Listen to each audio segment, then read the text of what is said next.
Olá, eu sou a Juliana Bis. Estamos lendo o livro Livres e Poderosas, do autor Danny Silk, editora Chara. Capítulo 5. O Cabeça e a Ajudadora. Um homem de negócios bem-sucedido voltou para casa um dia e encontrou sua esposa usando um vestido de algodão pintado à mão. Ela era meio hippie e havia comprado aquele vestido novo em uma viagem recente a São Francisco. Seu marido era mais do tipo trabalhador braçal do que do tipo hippie, e não queria uma hippie em sua casa. Ele disse à esposa para tirar o vestido. Não, disse ela, gosto dele. Tire-o, ou eu o tiro de você, ele ameaçou. Você não ousaria, disse ela. Mas ele ousou e assim fez. Agarrou a esposa e tirou-lhe o vestido. Ela certamente pretendia usá-lo somente dentro de casa, porque não estava vestindo nada por baixo. Então, o marido lançou-a para fora de casa, porque ele podia. Ele era maior e mais forte. Ele era o homem e o chefe.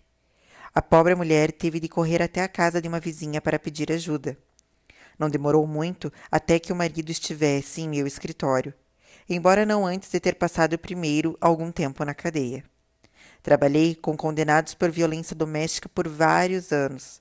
Como parte de um programa de pena alternativa, esses homens podiam escolher passar 2 horas e meia por semana aconselhando-se comigo em vez de ir para a cadeia por um ano. Em pouco mais de 5 anos, aproximadamente, 200 homens passaram pelo nosso programa. Naquela época, ouvi algumas histórias bem terríveis, mas essa supera todas. Os atos desse homem eram uma manifestação extrema do paradigma patriarcal, pelo menos nos Estados Unidos de hoje, pois em outros lugares do mundo acontecem coisas piores, que são consideradas a norma cultural nesses lugares. Mas eles ilustram as crenças que muitos de nós temos sobre o que significa ser um homem e ter autoridade sobre uma mulher. Tudo bem, não jogaríamos nossas esposas nuas na beira da calçada, mas se formos sinceros, muitos de nós podemos nos identificar com aquele medo interior de perder o controle. Não ouse me desafiar. Vou fazer você pagar por não me respeitar como homem. A convicção na dominância masculina alimenta nosso medo de nos sentirmos impotentes e insignificantes. Isso faz com que protejamos a todo custo o sistema que diz: eu sou grande, você é pequena. Eu sou forte, você é fraca. Eu sou rico, você é pobre. É como as coisas são. No que se refere a homens e mulheres, ou mais especificamente, o marido e mulher, os homens inseguros gostam de pensar que apenas uma pessoa no relacionamento pode ter um cérebro. Partes de um corpo. O paradigma patriarcal, impelido pelo medo e pela autoproteção, vê a separação e a oposição como a natureza fundamental dos relacionamentos. É uma atitude de cada homem por si. No entanto, o reino, mais uma vez, traz unidade aos nossos relacionamentos. Vocês são todos um em Cristo Jesus.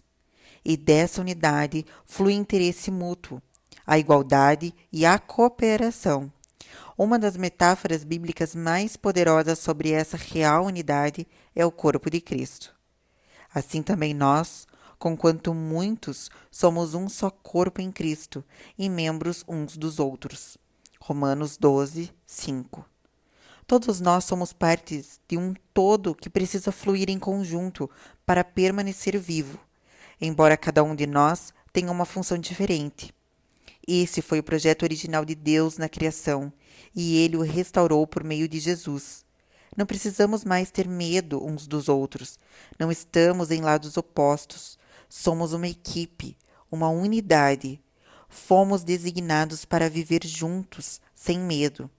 Aprender a pensar como membros de um único corpo significa aprender a valorizar as pessoas que naturalmente não valorizaríamos, porque entendemos que estamos ligados e que precisamos uns dos outros.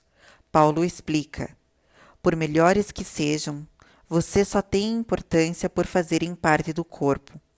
Um olho enorme ou uma mão gigante não seria um corpo, e sim um monstro. O que temos é um corpo com muitas partes, cada uma do tamanho apropriado e em seu devido lugar. Nenhuma parte é importante por si mesma.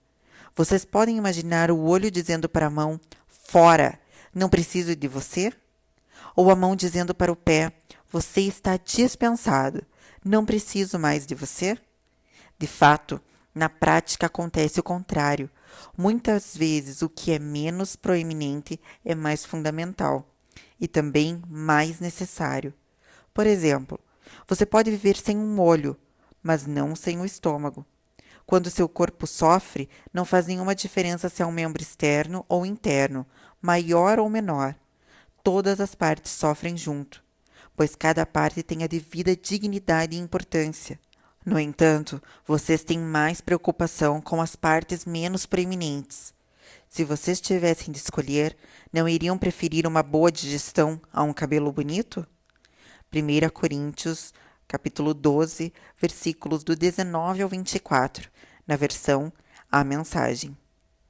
Não há como o paradigma patriarcal sobreviver quando se está pensando como uma parte do corpo, porque a unidade mina a atitude de cada um por si.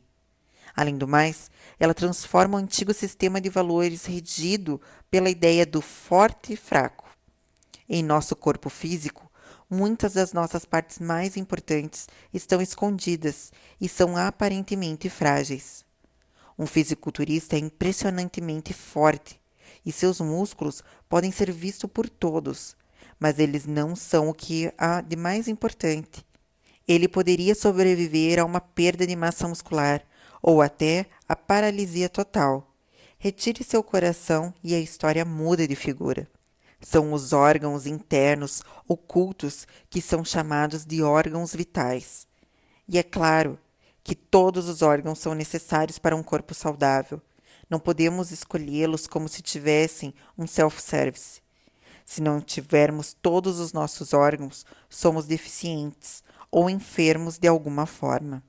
Do mesmo modo, se não permitirmos que todas as partes do corpo de Cristo funcionem como devem, a igreja acabará sem saúde, aleijada ou até sem vida. No reino, a fraqueza não é algo mau. Na verdade, como Jesus disse a Paulo, a fraqueza é exatamente o ponto em que Deus gosta de aparecer e se revelar. Mas, no paradigma patriarcal, a fraqueza é má. É por isso que os homens costumam fazer uma leitura negativa da fraqueza quando Pedro descreve as mulheres como a parte mais frágil. Maridos, vós igualmente vivei a vida comum do lar, com discernimento, e tendo consideração para com a vossa mulher como parte mais frágil. Tratai-a com dignidade, porque sois, juntamente, herdeiros da mesma graça de vida, para que não se interrompam as vossas orações. 1 Pedro 3,7. Acredite se quiser, Pedro, na verdade, estava contradizendo o paradigma patriarcal ao afirmar que a fraqueza física das mulheres é um chamado para maior honra e consideração. E caso os homens não o tenham entendido, ele continua.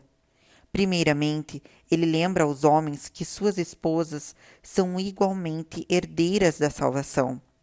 Depois, ele anuncia que se eles continuassem a viver esse absurdo patriarcal, Deus não atenderia suas orações. Essas são palavras fortes. É impossível elas serem mais fortes do que isso.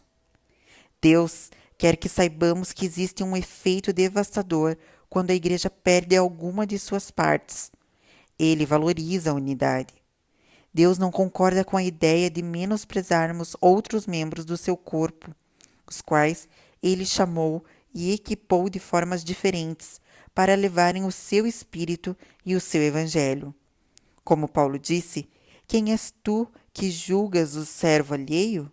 Para o seu próprio Senhor está em pé ou cai? Mas estará em pé, porque o Senhor é poderoso para o suster. Romanos 14:4.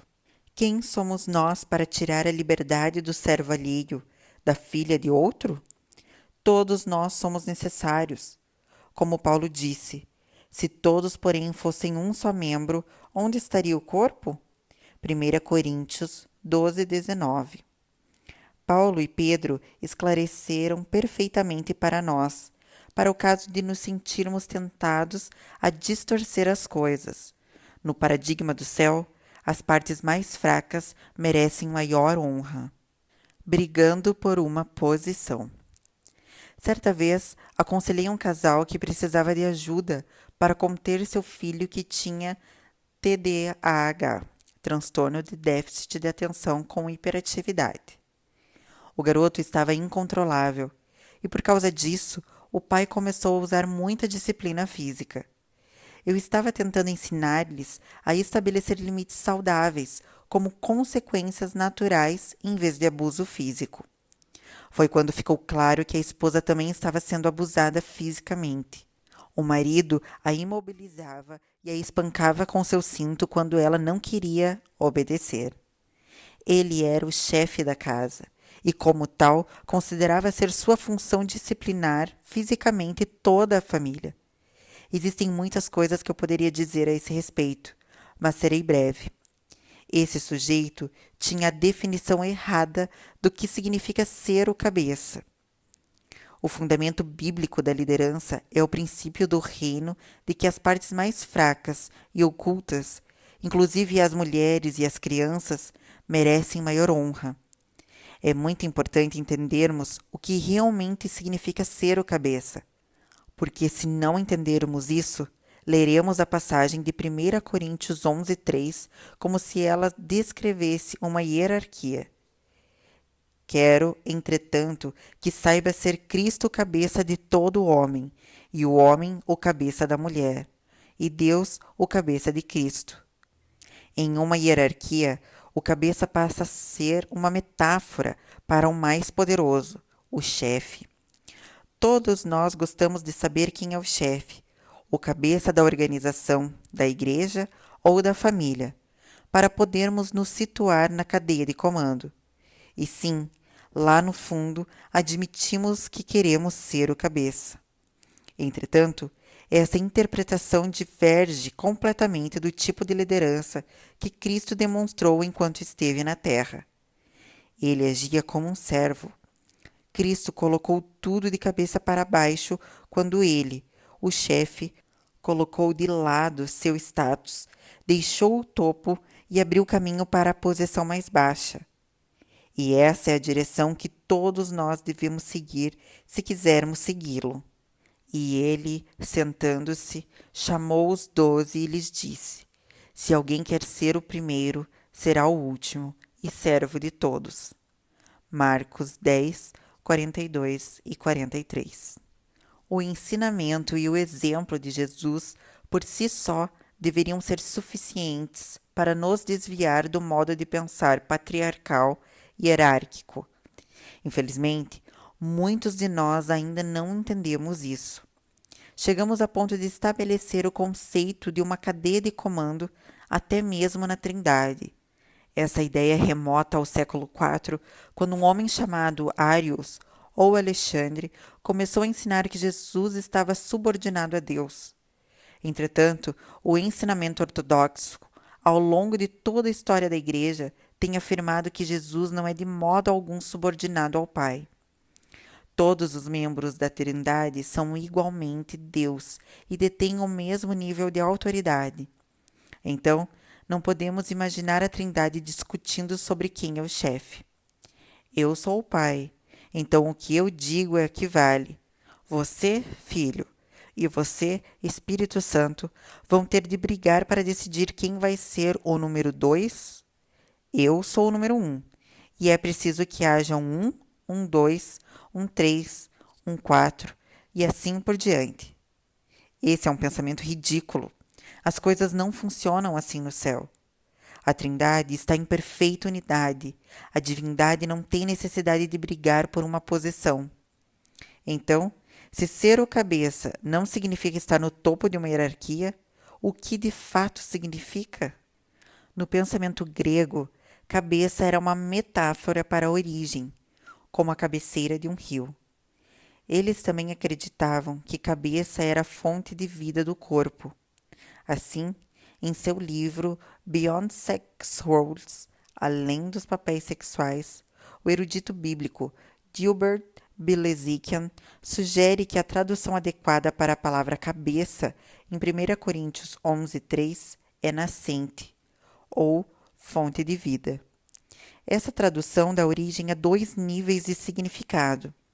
O primeiro significado é que cada um dessas pares, Cristo é o cabeça do homem, o homem é o cabeça da mulher, Deus é o cabeça de Cristo, não retrata uma hierarquia, mas oferece uma visão cronológica da história da criação e da salvação. Primeiro veio a criação do homem, depois a formação da mulher e depois o nascimento de Cristo.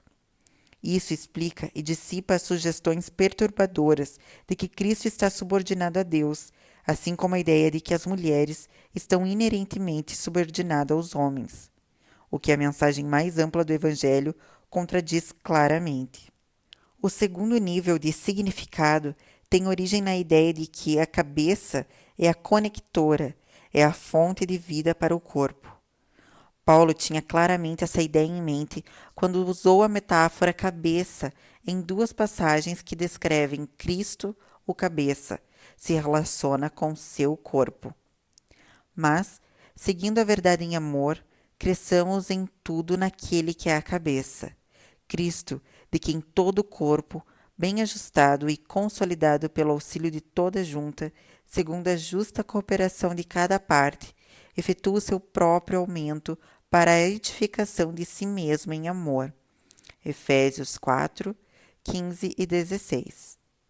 Ninguém se faça árbitro contra vós outros, pretextando humildade e culto dos anjos, baseando-se em visões e infatuando, sem motivo algum, na sua mente carnal, e não retendo a cabeça, da qual todo o corpo, suprido e bem vinculado por suas juntas e ligamentos, cresce o crescimento que precede de Deus. Colossenses 2, 18 e 19. Está claro que a função da cabeça é manter o corpo unido e facilitar o crescimento adequado. Ela não se destina a ficar dando ordens às outras partes e subjugando-as. A liderança bíblica não se opõe à ideia de que a cabeça é uma fonte de poder, mas ela se opõe completamente à ideia de a cabeça deter esse poder e usá-lo para dominar ou controlar. Em vez disso, a função da cabeça é outorgar seu poder, capacitando outros. Quando nos relacionamos com Cristo, o nosso cabeça, da forma correta, podemos todas as coisas. Somos completamente capacitados no nosso relacionamento com Deus. Na verdade, Jesus disse que faríamos obras maiores do que ele fez. Ele não está competindo conosco para provar sua superioridade. Ele nos dá tudo o que tem para que possamos ir mais longe e mais alto. Do mesmo modo, Cristo em Deus é plenamente capacitado como Deus. Cristo é a representação exata do Pai. Conclui-se que o mesmo princípio se aplica ao relacionamento entre homens e mulheres. Quando Eva foi retirada do lado de Adão, ela foi formada como uma parceira adequada e recebeu a mesma autoridade e a mesma missão de seu marido. Ela não foi diminuída ou limitada pelo seu relacionamento com Adão. Ela recebeu uma total concessão de poder em sua parceria com ele. O cabeça da casa. Muitas mulheres são ensinadas que ser esposas boas e submissas significa basicamente não ter opinião e permitir que seus maridos tenham a palavra final em todas as decisões. Elas interpretam o fato de 2 se tornarem um como se isso significasse os 2 se tornam ele. Esse ensinamento se baseia principalmente na carta de Paulo aos Efésios.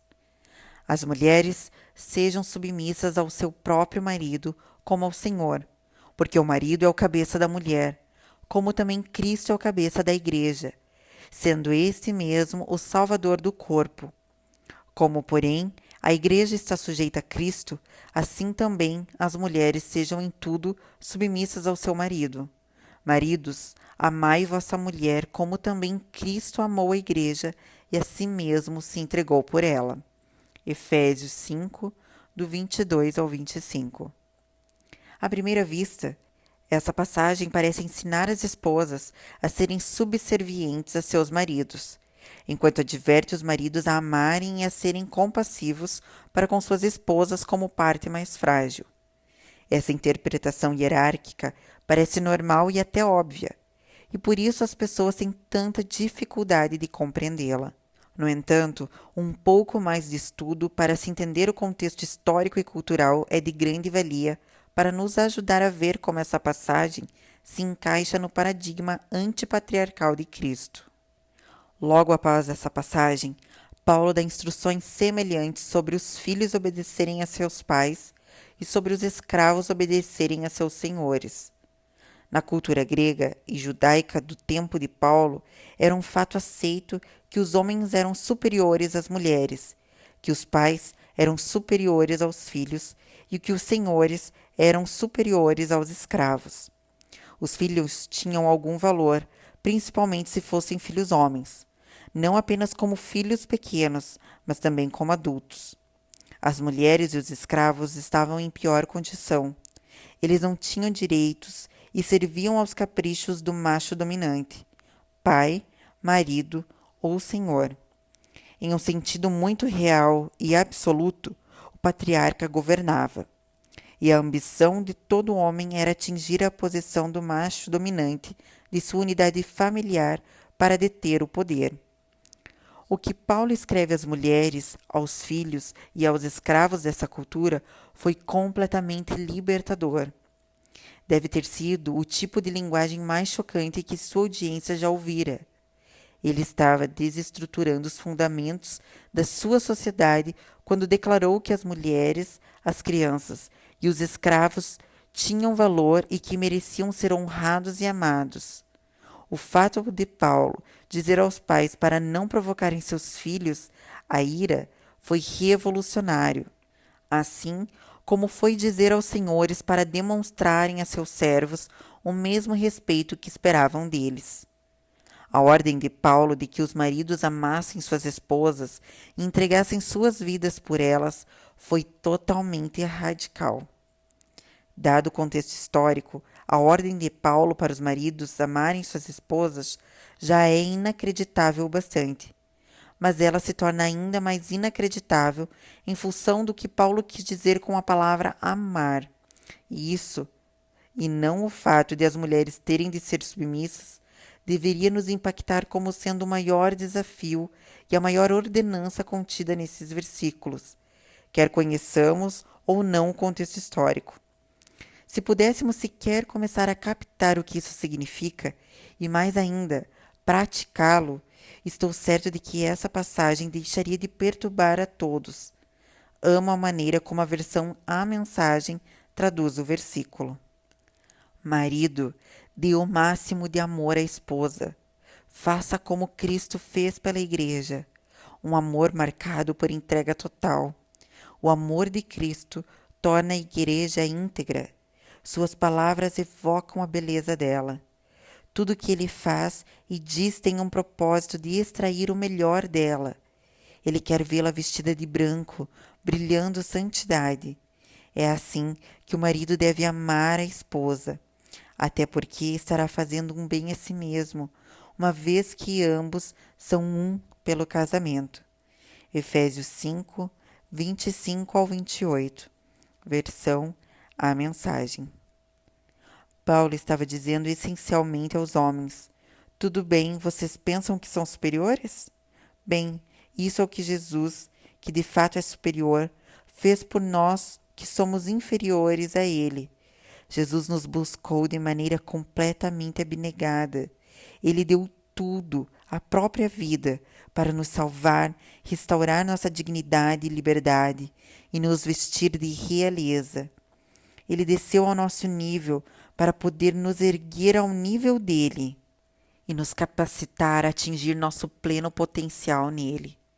Sua única ambição como nosso cabeça é garantir que estamos crescendo, florescendo e tendo êxito. É isso que significa ser um marido neste reino.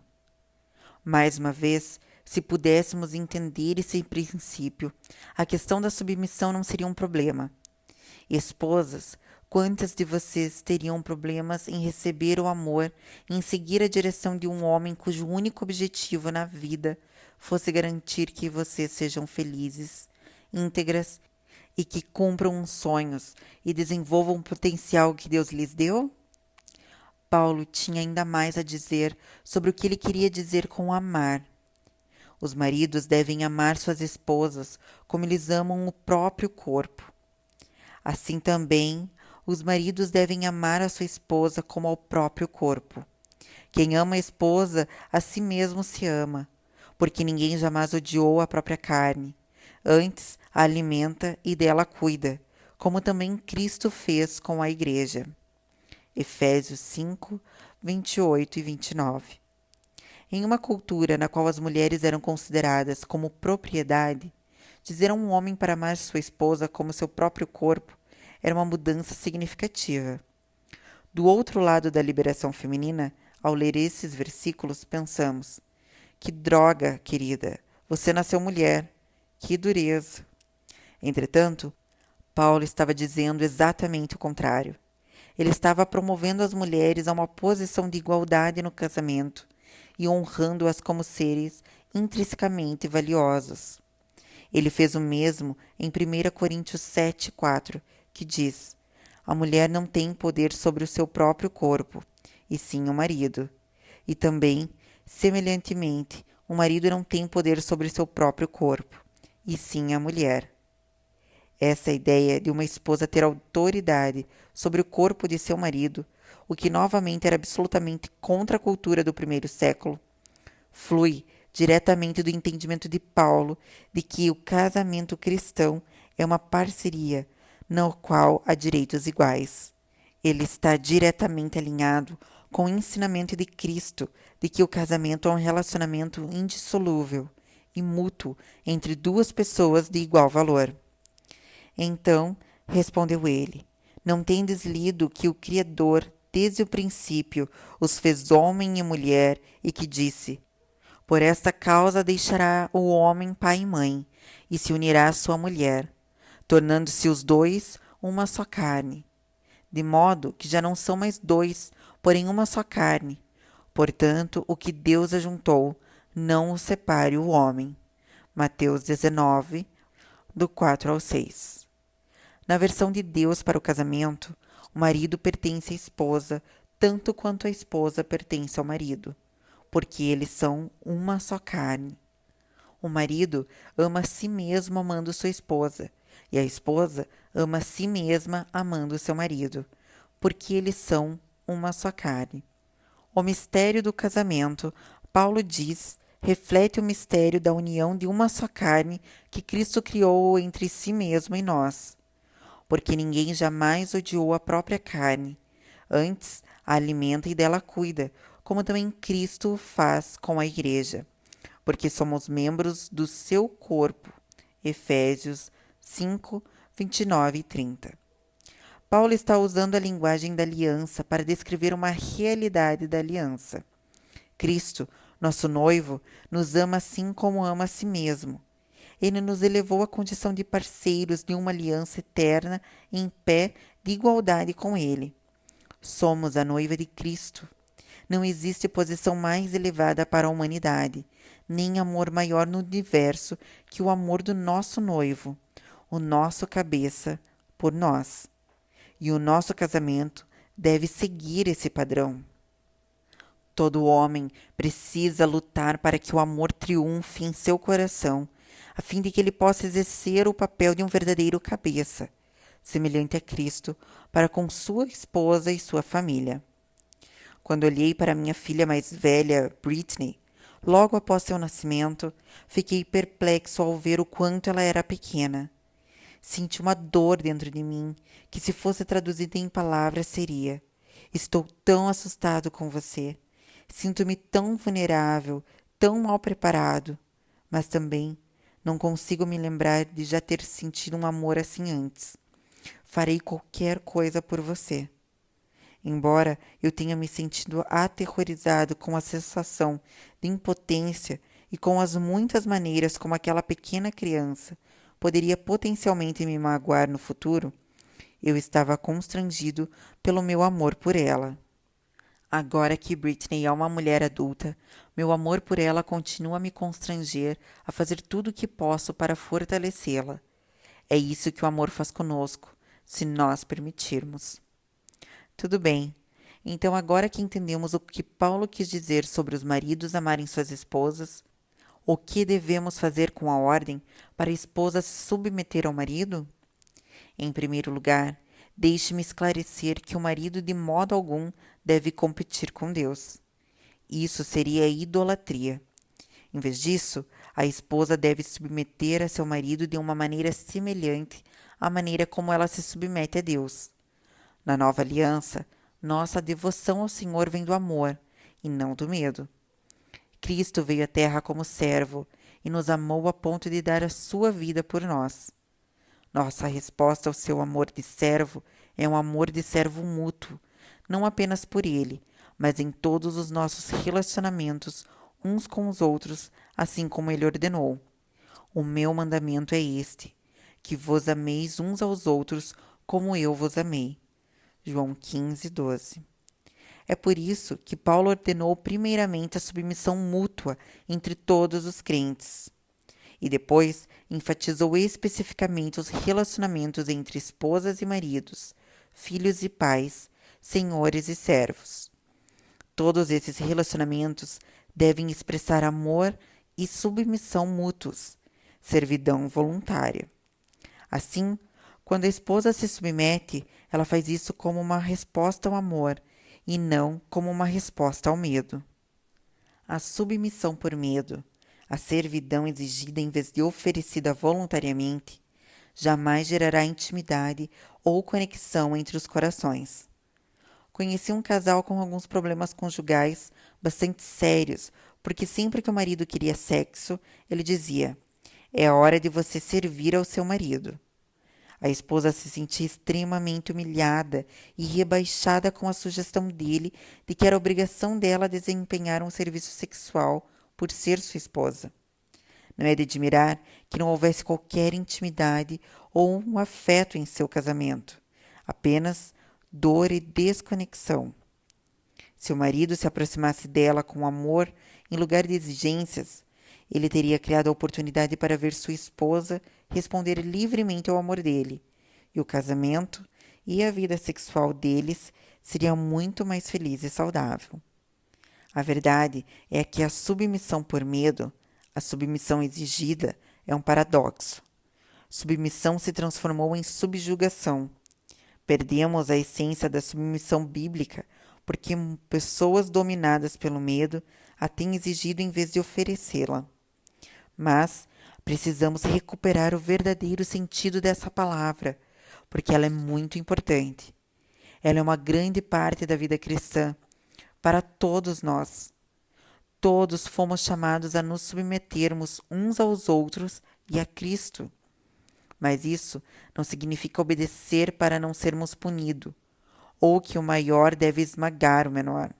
A palavra grega para submissão, hipotasso, era um termo grego militar que significava organizar as divisões das tropas de forma militar sob o comando de um líder. Em uso não militar, era a atitude voluntária de ceder, cooperar, assumir responsabilidade e carregar um fardo.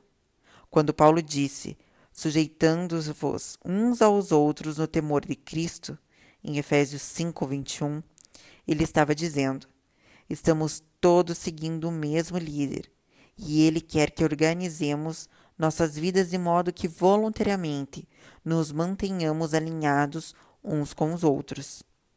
Chega de nos desviarmos e de fazermos o que nos dá na cabeça. Estamos nisto juntos e precisamos garantir que nenhum homem, mulher ou criança sejam deixados para trás. A verdadeira submissão é uma dinâmica relacional poderosa, segundo a qual vivemos de uma maneira que prioriza a conexão. Quando nos submetemos, Trabalhamos com afinco para proteger o nosso relacionamento e para evitar atos que o firam. Permanecemos abertos à influência uns dos outros, prestando atenção aos pensamentos, às necessidades e aos sentimentos uns dos outros, a fim de preservar uma harmonia contínua entre os corações. Esse entendimento da submissão trabalha lindamente com o entendimento de que a verdadeira liderança se resume a cuidar do corpo e a garantir que cada parte esteja recebendo a atenção e a honra adequadas para que funcionem bem juntas. Se uma parte do corpo físico estiver quebrada ou sofrendo, a cabeça não segue simplesmente em frente. Ela não pode. Ela está ligada ao corpo. Por isso, sofre quando o corpo sofre. Podemos concluir que o papel do homem como cabeça de sua família é o de ser um mordomo de honra e da saúde de seus membros, garantindo que sua esposa e filhos vivam vidas poderosas e livres em torno dele e em sociedade. Encontrando uma auxiliadora. Agora precisamos examinar uma última palavra, auxiliadora. Definimos auxiliadora como serva ou assistente, quando vemos esta palavra através de uma lente patriarcal. Entretanto, isso não foi tudo o que Deus quis dizer quando declarou: não é bom que o homem esteja só. Far-lhe-ei uma auxiliadora que lhe seja idônea. Gênesis 2:18. Aqui, a palavra que foi traduzida como idônea significa literalmente comparável a, igual e complementar. Nenhum dos animais poderia tirar a solidão de Adão, porque eles não eram compatíveis com ele, não eram seus iguais. Deus criou Adão à sua semelhança, projetado para estar em relacionamento íntimo com alguém que fosse parte dele e inseparável dele, espelhando a união perfeita da Trindade. Eva foi criada a partir do lado de Adão como a peça que faltava nesse retrato, o único par perfeito para Adão. Juntos, ela e Adão representavam a imagem de Deus. E Deus criou os seres humanos, criou-os à imagem de Deus, refletindo a natureza de Deus. Ele os criou macho e fêmea. Gênesis 1:27, versão A Mensagem. Quando vemos Adão e Eva como reflexo conjunto de Deus, entendemos que auxiliadora não pode significar: ei, Adão, aqui está a sua empregada e aquela que vai aquecer a sua cama. Eis alguém em quem você pode descontar tudo quando tiver um dia ruim. Creio que Deus quis dizer algo como: ei, Adão, aqui está a sua outra metade, que se encaixa perfeitamente em você. Ela vai tornar possível para você experimentar o relacionamento e a intimidade que eu projetei para viver. E o bônus é que ela é muito prestativa e pode ajudá-lo muito, o que é bom, porque você vai precisar. Jesus disse algo muito semelhante quando prometeu um auxiliador para os seus discípulos, o Espírito Santo. Ele não disse a eles que o Espírito Santo seria um mensageiro sobrenatural, ou alguém que eles poderiam mandar e desmandar. Em vez disso, Jesus prometeu aos seus discípulos: vou deixar vocês com aquele que andará ao seu lado, que traz a memória e convence. Vou lhes enviar um intercessor, um consolador, um advogado, um mestre, um conselheiro. Vou deixar com vocês um auxiliador. Não apenas isso. Jesus chamou esse auxiliador de o Espírito da Verdade e sugeriu que é melhor ter o auxiliador por perto a ter Jesus na carne. Isso significa que o auxiliador é muito importante. A palavra hebraica traduzida como auxílio ou auxiliadora, Ezer, é usada 21 vezes no Antigo Testamento, e dessas duas são usadas para descrever Eva, 3 para descrever ajuda militar e as demais são usadas para descrever Deus. A forma verbal Azar é usada outras 80 vezes, muitas vezes como uma descrição de Deus. Deus colocou Eva em muito boa companhia quando se referiu a ela como auxiliadora de Adão, porque ele mesmo é chamado de auxiliador da humanidade. O ministério da reconciliação. Precisamos encarar a realidade de que a auxiliadora não implica de modo algum a ideia de inferior. Um auxiliador é alguém que oferece alguma coisa vital e insubstituível, algo que não podemos oferecer a nós mesmos e do qual precisamos desesperadamente. Resumindo, direi aqui que acredito que o papel da auxiliadora está relacionado com reconciliação.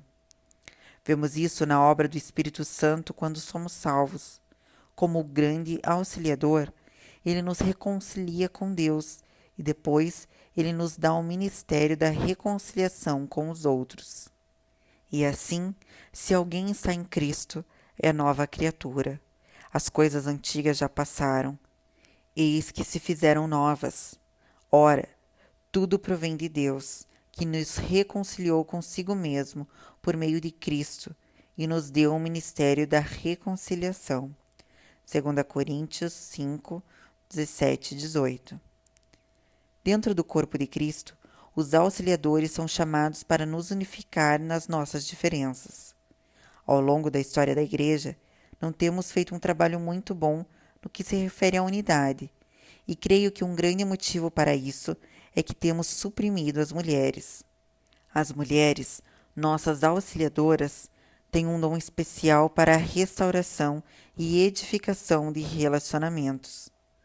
A história recente de Ruanda ilustra esse ponto. Depois do genocídio de 1994, no qual 800 mil pessoas foram brutalmente assassinadas em apenas 100 dias, Ruanda foi deixada como uma maioria significativa de mulheres na população. O genocídio havia sido planejado e executado principalmente por homens, e grande número dos mortos ou dos que foram posteriormente presos por seus crimes eram homens. Quando o país começou a se reerguer, as mulheres se colocaram na linha de frente como líderes da reconciliação e da paz.